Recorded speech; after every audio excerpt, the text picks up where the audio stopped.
Riker to Enterprise. Emergency transport. Suddenly, the away team finds itself in mortal peril.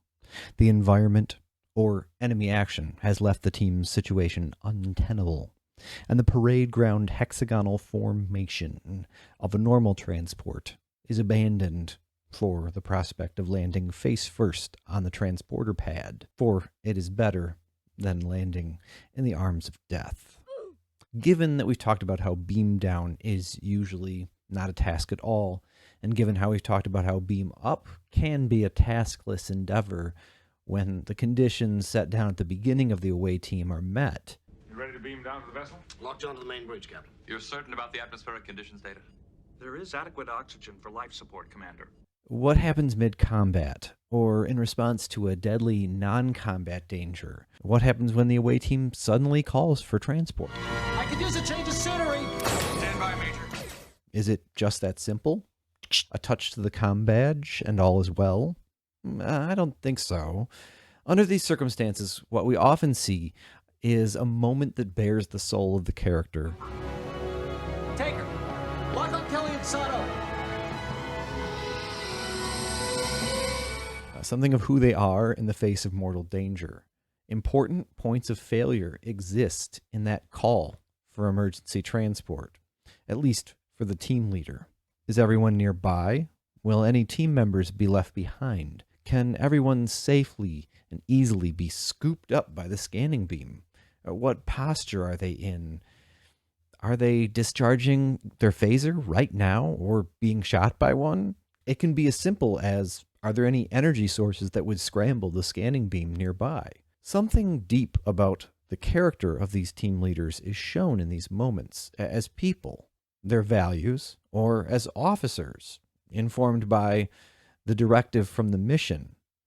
With that in mind, I propose that what we see happening in those moments is a make-it-so determination spend on the part of the away team leader. This action creates a new trait in the scene, an advantage that Beamout is imminent and it'll happen very soon. Of course, not all officers are made of the same stuff. It could be that they challenged the mission directive or challenged their own values that might have informed the spend when they were tempted by an Orion princess or the prospect of being named next to Ballard, Cousteau, and Darwin. Some officers, namely supporting characters, lack a point of determination altogether, at least at the start of missions. And unless they can have a heart-to-heart with the captain, they can't acquire one. So what do? Well, we can easily imagine that rather than spending determination, these inexperienced or compromised individuals will have to undertake a task. It's a complicated one, as a matter of fact, to make sure that it's done well. There's a lot of ways that this can go wrong, so I put to you that it is complex. It is difficulty too. It has to be done right. Your eyes have to dart across the battlefield, seeing each of your comrades and assessing whether they could be removed suddenly from the circumstances. The advantage can be created in this way, and success at cost and complications might be common here, things left behind up to and including team members. Possible complications and the like I'll talk about in a little while. This is also an apt moment for a create problem spend, as suppressing fire of enemy action. There could be gouts of dust erupting from the walls, and the team leader can't see their comrades. Or it could be the panicked cries of NPC crew calling out to their superior officer, and that emotional weight getting heavy on their mind and judgment. In any case, what we see is an advantage created called imminent evacuation. My proposal, just an opinion, matches my own recollection of how emergency beamout proceeded in episodes. Disclaimer, an exhaustive sampling of episodes was not made, and this is entirely based on my own recollections. So here's what imminent evacuation does in the scene. The next time that an ally would be able to act, instead, the entire team and any supernumeraries named during the call for beamout are instead evacuated and the scene ends. This can then open the door to a retain initiative on the part of the first officer or away team leader, leading to everyone shooping away at the cost of 2 momentum or threat. Or it could be that one last peril, one last desperate lunge from the enemy occurs as the scanning beam starts to tear apart the crew members. You know, there's always that moment where somebody tries to take a pot shot just as someone's energizing.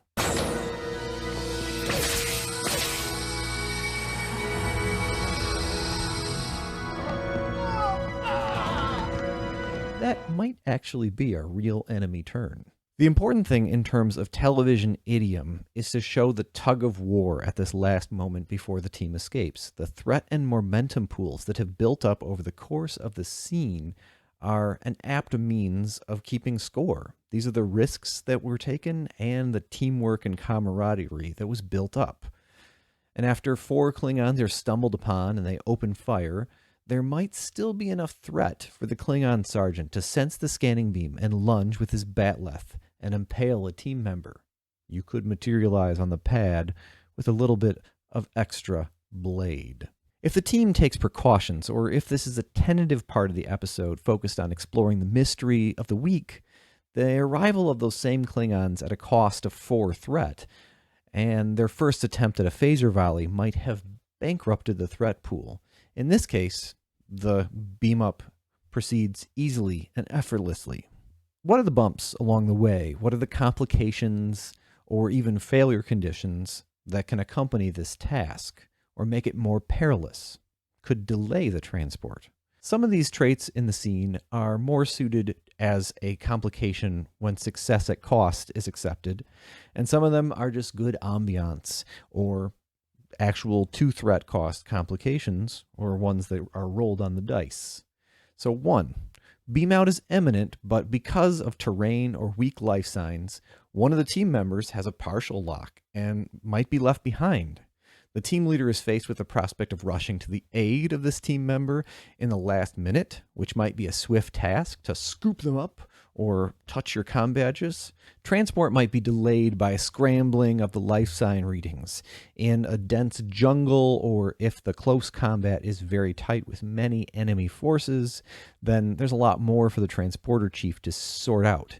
And this might delay action until not just the next turn in the team, but until the team leader can go again, a full go round.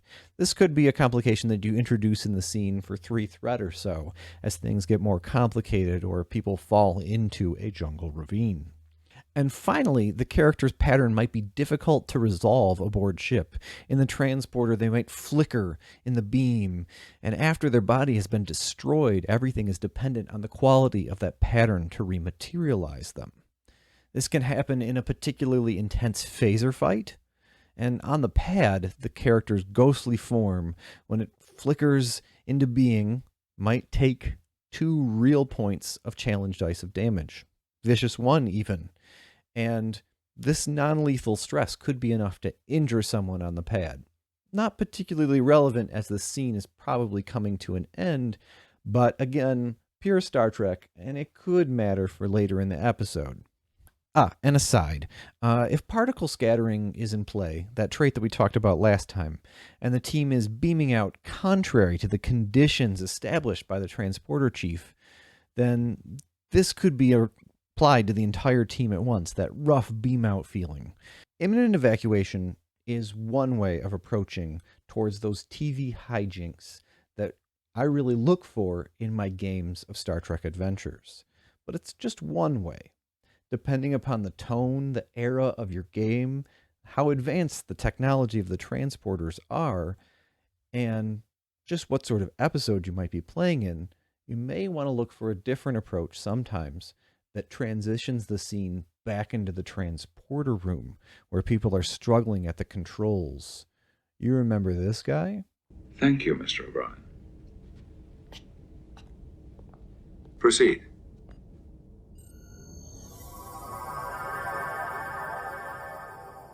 Another volley of energy fire lanced at Chakotay, sending rocks to spray into his back.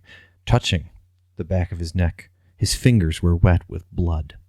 Some of the blood smeared onto his comm badge as he activated it. Away team to Voyager, 6 to beam up. Behind the console in the transporter room, Harry and Tuvok frantically worked at the consoles, first triple-checking that all of the scattered team's members could safely dematerialize. "I've got them all besides Chakotay," Kim called out in worry. "Allow me, Ensign." Tapping through the map of the canyon the away team had retreated into, Tuvok's practiced hands swiped through sensor modes and filtered interference to acquire a pattern lock. Commander Chakotay had taken cover behind a boulder of Bertolite ore. The ore had confounded Ensign Kim's novice approach. Tuvok had first learned the transporter console from Rand in the era of the Monster Maroons. Decades later, in his second career in Starfleet, those old lessons came coursing back in muscle memory. Energizing, his fingers slid upward, activating the scanning beam to destroy the team's bodies planetside and carry their energy patterns to Voyager, where they would reunite with their physical form. Harry called out in warning, "There's a lot of particle scattering from the Bertolite, sir. We're losing the patterns." Tuvok slid the energizing coils back into the resting position, careful to retain the existing lock. Below, in the canyon, Chakotay, Paris, B'Elanna, and 3 engineers flickered in and out, and back in again, as the scanning beam aborted the transport, sending them back to where they were. The Clovidian thugs stood from their cover and advanced cautiously. Back aboard Voyager, Tuvok's past memory searched for any clue how the particle scattering could be overcome. "Boost the confinement beam, Ensign." Tuvok touched his badge. "Transporter room to bridge." Janeway answered from the captain's chair. "Go ahead." Tuvok replied, "Request auxiliary power to the transporter." Without a second thought, Janeway swiped on her command console to unlock warp power for her old friend at the transporter. At the helm, 7 of 9 called out in concern. "The Hirogen vessels will be within weapons range in 6 seconds, Captain." In the transporter room, the electronics audibly surged with confident power, and the coils beneath the pads glowed. Tuvok drew a wave on the console and showed Harry a shape of a waveform. "Broadcast this signal in an opposite phase to the Bertolite emissions, Ensign." Harry's face lit up in awe at the power of their starship and the expertise of his superior officer. "As destructive interference to cancel out the wave." "Got it, sir." Harry keyed in a surge on the wave from the main deflector. With joy, he called out, "It's working, sir." Tuvok was unamused. The ensign's emotions were a distraction from the incredibly taxing task. The Clovidian's life signs were now close enough to the team that the lock needed refinement. Janeway's voice came over the intercom. "Tuvok, we have to raise shields." Understood, Captain. Time was up. Energizing. 4 coils rang out and delivered Tom, B'Elanna, Ensigns Foray, and Gomez. As they recovered their senses, they noticed 2 of their companions were missing. Planetside, the scanning beam aborted once again, leaving Chakotay and Dortimer point blank with the Clovidians. Chakotay threw down his phaser and held up his hands. Harry looked at Tuvok, distraught. Tuvok to bridge. Raise shields. In the first part of the video, we examined the case for demurring to invoke a task for the act of beaming up, sliding that hand up the energizing coils. Even under emergency circumstances, there are dozens of times that the away team shouted in panic into their comm badge, and they simply vanished, without any effort shown on the transporter operator's part. The logic in our previous exploration was that the pools and the scene belonged to the away team, that their fate should lay in their hands, and that any struggle to beam up in a hurry should be their struggle. That's what we meant by this imminent evacuation trait. Each player already has one character active in a scene, and unless a player is present but not playing at all, who is going to man the console at the transporter room? An NPC? Over my 20 years in the hobby, I've learned that it's very rarely a good idea to place the life and death of a PC in the hands of an off-camera NPC's die roll. And especially in Star Trek Adventures, where there's so much that goes into every throw of the dice in terms of choices. A game master, role-playing a non-player character, could make choices that lead to, quite literally, the capture or the death of player characters. That doesn't seem so great. So the simplest way that we looked at in the previous part of this video is to just not roll for the NPC and to place the question in a different form in the hands of the player characters on the planet. But in that vignette above, there are kind of two ways to look at it. One way is the simple way, and that's to look at the Beamout, the moment where Chakotay touched his comm badge as the end of one scene planetside and the beginning of a wholly new transporter room scene. And the game master says, Harry and Tuvok, who might be player characters or supporting characters that have been activated earlier in the episode, are in the transporter room, and there's a race against time because Hirogen vessels are bearing down upon Voyager, and they will open fire. The shields have to go up, so there's only so much time to beam up the away team. But there's an unconventional way of looking at this, to not end the away team saying planetside.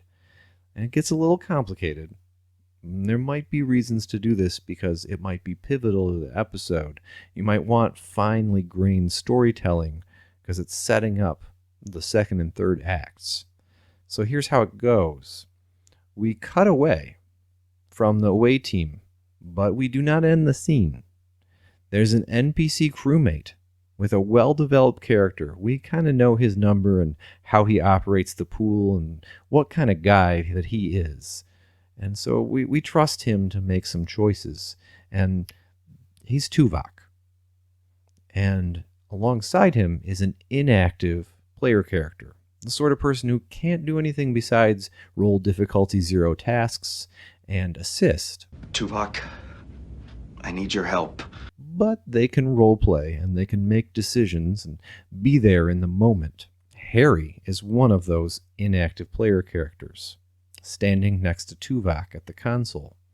And Catherine Janeway on the bridge is another one of those inactive player characters. 7 at the helm. Let's look at that in a little bit more detail, because it's interesting, but that cutting back and forth between the away team and the transporter room, we got to get some drama. We got to make this worthwhile because it's pretty complicated and it's interesting, but also a bit of a cognitive overload.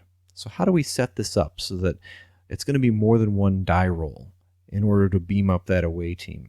Well, how about an extended task? As the combat is going to rage on, down below, the transporter operators are going to struggle. There's maybe a magnitude 2 task, you might say, because that way, if they roll very well and they get 2 breakthroughs at once, everything's cleanly done. If they only get 1 breakthrough or they're struggling through the work track, then more rounds of combat will take place below. There might even be some drama about who to select to take a turn. Will we focus the camera on the transporter operator, or will we focus the camera on the away team to get someone out of the line of fire? That interesting choice about which player character will act next in the scene is up to the players.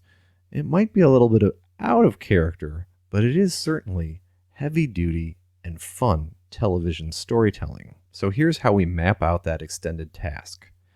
The base difficulty of it, let's just go for combat beaming in the space combat section of the book. So there's a difficulty 2, +1, because one end of the transport isn't a pad, and then -1 because we're in the transporter room. So it's going to be a complex difficulty 2 task. We already know we want magnitude 2. We know that sometimes you can really make it happen in one go. And there's a particular kind of extended task with some tension, which might take 1 roll or 2 rolls. So I think we got to make this magnitude 2. It's comfortable as far as the difficulty. It's uncertain, and we might need to throw some dice into the mix with create opportunity. Risks might be taken. You might need some verve on the table, a little bit of teamwork and backslapping in the form of momentum to make sure that it's really going to happen. But it is well within what non-specialists can accomplish. If an NPC is going to roll something less important, this doesn't seem so bad as far as their chances. If it's a player character, they can take care to try and get it right, or they might take care to try and keep the threat pool low because of that coming ship-to-ship battle. There's an opportunity for some role-playing. Maybe you didn't pull out all the stops to save your friends on the planet because you knew that the ship was going to be taking some heavy fire very soon. It's also a low enough difficulty that some of the threat in the pool from the away team's actions could be spent as create problem, and that will confound the transport. Now, the fictional link in the pools is strong. We can envision the risks that are being taken planetside, perhaps Chakotay diving behind that boulder of ore, are exactly what is confounding and making it harder to beam up that same away team. Work track. So we need to get it to a point where we can roll 5 or more work with our challenge dice, and then we also need to have in reach completing the work track on that first roll. So we need to have something between 5, 6, and something upwards around 12. A very talented engineer might be able to roll and hit 12 work. How about we just say 5 work plus the number of people to beam up? Now, this interestingly opens up an opportunity for the away team to control some of this work track. They might say they're going to beam up only half of their number, so there's more chance that some of them will get through.